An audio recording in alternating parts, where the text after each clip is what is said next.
নমস্কার বন্ধুরা, মিতার রোজকার রান্নায় আপনাদেরকে স্বাগত। আজকে একটা কাশ্মীরি স্টাইল পনির মেথি চমন রেসিপিটা নিয়ে এসেছি। দেখুন ওর জন্য কী কী লাগছে। এইটা হচ্ছে ফ্রেশ মেথি শাক। এই মেথি শাকের আমরা শুধু এই পাতাগুলোকেই ছিঁড়ে ছিঁড়ে নেবো, এই ডাঁটি একটুও থাকবে না। একে পরিষ্কার করে ধুয়ে শুধু পাতাগুলো লাগবে।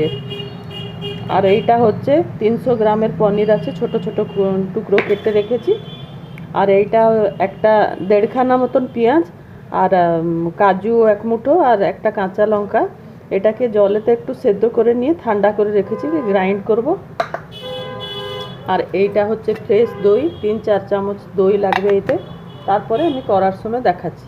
প্রথমে তো পনিরগুলোকে আগে তেলেতে ভেজে নিই। কড়াইটা গরম হয়ে গেছে। আরেকটা কড়াইতে গ্যাসের আরেকটা সাইডে আমি জল একটু বসিয়েছি। এই জলেতে একটু নুন ফেলে দেবো। এই পনিরটা যখন ভাজবো, ভাজার পরে অনেক সময় পনিরটা শক্ত হয়ে যায়। ওই গরম জলেতে এই পনিরগুলোকে ভেজে লাল লাল করে ভেজে দেবো। আর ওই নুন জলেতে, যেটা জলটা দেখালাম আপনাদেরকে, ওতে একটু সামান্য নুন দিয়ে দিচ্ছি। ওই নুন জলেতে পনিরটাকে দিয়ে দেবো, তাহলে ওটা নরম থাকবে পনিরটা।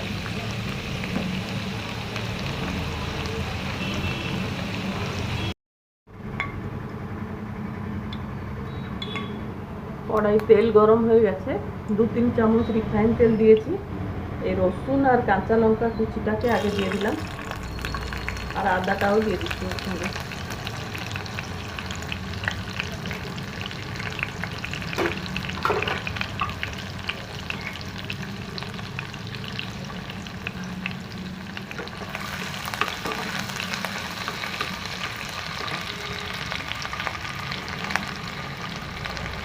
এই যে পনিরটা গরম জলে যে আমি যখন ফেলেছিলাম, ওইটা একটু হিং ফেলবার ছিল, হিঙ্গের। আর এটাতেও একটু অল্প একটু হিং এতেও ফেললাম।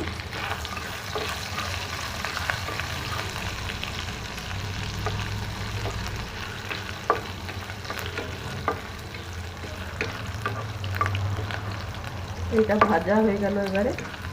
এবারে ওই যে মেথি শাকটা যেটা রেখেছিলাম, ওকে ভালো করে পুরো কুচিয়ে রেখেছিলাম, জলেতে ধুয়ে শাকটাকে দিয়ে দিলাম।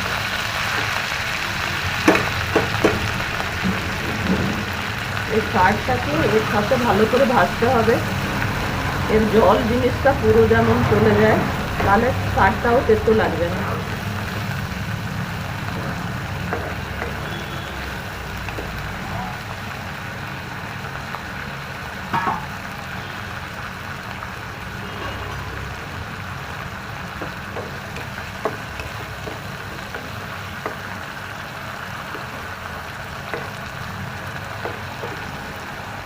শাকটা ভালো করে ভাজা হোক, তারপরে আমি মশলা দেওয়ার সময় দেখাচ্ছি।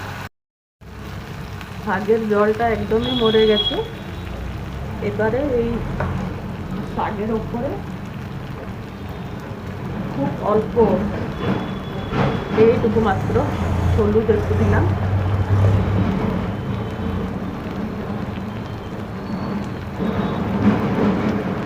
আর লঙ্কা গুঁড়ো ঠিক অল্প একটু। এটা কাশ্মীরি লঙ্কা গুঁড়ো দিলাম। আমার কাঁচা লঙ্কাটা গ্রাইন্ড হয়েছে, তো তাই আমি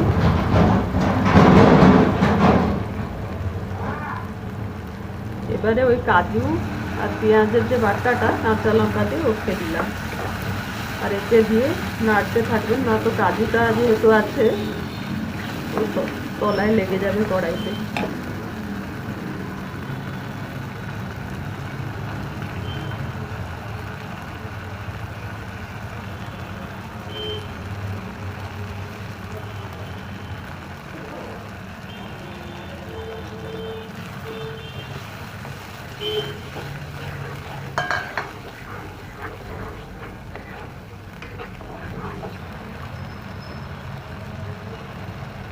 এবারে যে দইটা যে ছিল, দইটাকে একটু ভালো করে ফেটিয়ে দিয়ে দিলাম। এর উপরে একটু জলও দিয়ে দিয়েছি, তলাটা লেগে যাবে না তো। তারপরে আমি দেখাচ্ছি। মশলাটা হয়ে গেছে। এবারে পনিরটাকে দিয়ে দিচ্ছি।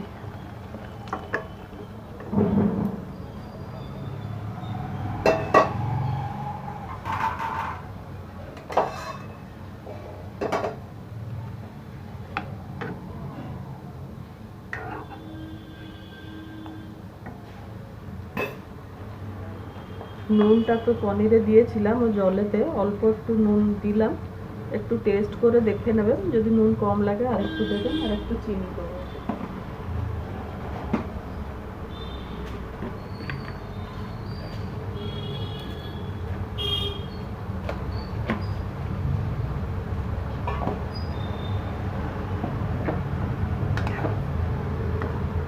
এটা প্রায় হয়ে গেল। এর ওপরে ফ্রেশ ক্রিম যদি থাকে আপনারা দেবেন, আর যদি না থাকে তাহলে বটর একটু দিয়ে দিলেও হবে সুগন্ধর জন্য। আমার কাছে ফ্রেশ ক্রিম নেই, আমি একটু বটর দিয়ে দেবো।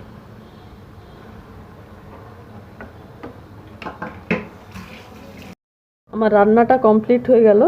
এবারে আপনারাও এইভাবে একবার করে এই কাশ্মীরি পনির মেথি চমনটাকে করে দেখবেন, খেয়ে যদি ভালো লাগলো আমার চ্যানেলটাকে লাইক শেয়ার সাবস্ক্রাইব করতে অনুরোধ করছি। ধন্যবাদ।